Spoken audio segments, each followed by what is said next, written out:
질문. 네.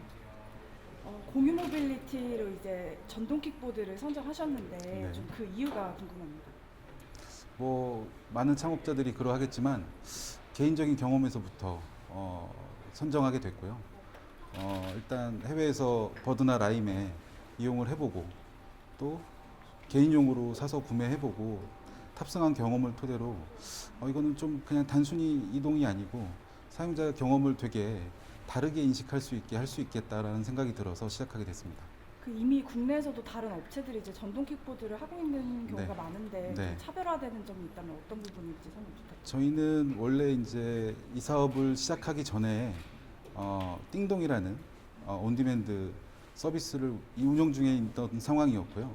그래서 이제 이 킥보드 공유 사업은 길 위에서 여러 가지 상황들이 발생되기 때문에 24시간 콜센터라든지 또 이제 배달 메신저들의 그 운영 참여가 사업에 훨씬 더 효과적이라고 생각했기 때문에 시작하게 됐습니다. 네. 그 최근 이제 사람들이 이제 전동 킥보드를 타는 비율이 좀 늘고 있다고 하는데 이걸 수치적으로도 좀 설명해 주실 수 있는지. 일단 조사기관에서 발표한 내용들에 따르면 현재까지 이미 개인들이 사서 보유 중이거나 이제 사용 중인 게 약 5만 대 가까이 되고 그게 2021년까지는 30만 대까지 늘어날 계획이라고 이제 발표된 내용들이 있고 또 말씀 주신 것처럼 이미 공유 서비스를 시작한 곳도 있고 저희와 같이 준비하고 있는 업체들이 상당히 많다고 알고 있습니다. 그래서 앞으로 1, 2년 정도 후에는 정말 이것이 하나의 새로운 이동 수단이자 차세대 대중교통 이런 식의 인식이 생길 정도로 더 많은 사용자가 늘어날 것이다라고 예측하고 있습니다. 지금 보면 이제 전동 킥보드가 마이크로 모빌리티로 이제 시장에 편입되어 있잖아요. 네. 그 시장이 확대되면 좀 좋은 점이 있다면 어떤 것들이 있는지 설명 부탁드립니다. 일단은 지금 이제 새로운 마이크로 모빌리티라는 새로운 이동 수단이 탄생하게 된 배경이 좀 사회적 문제나 기술의 발전 이 두 가지 축이 있었던 것 같아요. 사회적 문제는 주로 이제 뭐 미세먼지 같은 뭐 환경 문제 또는 교통체증이나 주차 공간 확보 뭐 이런 문제들이 해결되기 어렵다 보니 새로운 이동 수단의 등장이 자연스럽게 예고됐었던 것 같습니다. 네. 보면 이제 법 제도라든지 아직 정리되지 않은 부분이 좀 있고 네. 안전사고 같은 것도 뭐 우려된다고 하는데 이 부분에 네. 대해서는 좀 어떤 대비책들이 있는지 설명 부탁드립니다.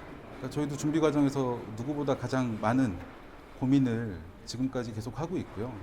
일단은 회사가 할 수 있는 모든 방법과 수단에 대해서 계속 검토 중이고 준비하고 있습니다. 그 중에서도 이제 보장 서비스 사용자들이 만에 하나라도 다치거나 사고가 날 경우에 보장할 수 있는 내용들을 실제로 준비하고 있고 또 엠내에서 계속 지속적인 캠페인과 여러 가지 안전교육 등을 계속 준비하고 있습니다. 그리고 이제 규제 같은 경우는 정부의 계획에 맞춰서 적극 협조할 계획이기도 합니다. 네.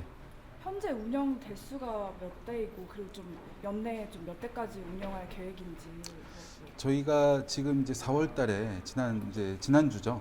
4월 달에 약 그 테스트 용도로 500여 대를 들어와서 지금 서울 강남 지역에서 테스트를 운영 중이고요. 5월 달에 이제 1000대를 시작으로 정식 오픈을 하게 됩니다. 서비스를. 그러니까 약 그 8월 달까지 3개월 정도의 기간을 거쳐서 서울 전 지역에 확대할 계획이고 연말까지 수도권 일부 지역, 내년 상반기까지는 전국 주요 대도시까지 확대하는 걸 계획으로 하고 있습니다. 그러니까 서울과 수도권 같은 경우는 이제 뭐 전동 킥보드를 타는 사람들도 많고 한데 네. 지역에는 그렇게 많지 않잖아요. 좀 이 부분을 근데 어떻게 생각해 보시면 이동은 어느 지역에나 발생되고 있고요. 관광지는 관광지 나름대로의 이동이 있고 뭐 당연히 대도시나 밀집도가 높은 지역들은 다양한 이동 수요가 있다고 판단이 돼서 저희도 단순히 그냥 근거리 이동 수단으로서뿐만이 아닌 뭐 관광지에 배치한다든지 또 B2B 같은 어떤 산업단지나 대학 같은 곳에 배치한다든지 또 정부가 추진하고 있는 스마트 시티에 같이 공급을 한다든지 이런 등등의 여러 가지 확장을 모색하고 있습니다. 네.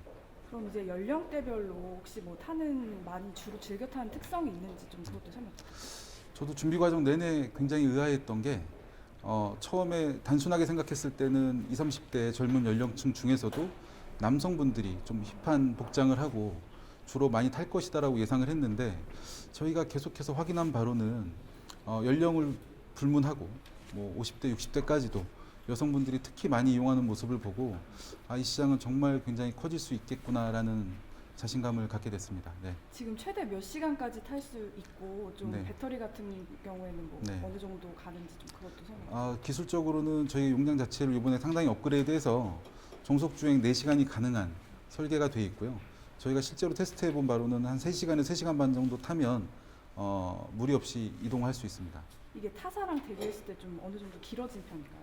그러니까 지금 저희가 이제 원래 기존 업체가 한 군데가 작년서부터 시범 서비스를 계속 지속 운영하고 있었는데 요번에 이제 저희랑 같이 출시하는 업체들은 보면 1세대, 2세대 정도라고 구분할 정도로 좀 하드웨어에서 격차가 크다고 보시면 될 것 같습니다. 앞으로의 뭐 모빌리티, 마이크로 모빌리티 시장 전망이나 좀 네. 그 싱싱만의 계획이 있다면 설명 부탁드립니다.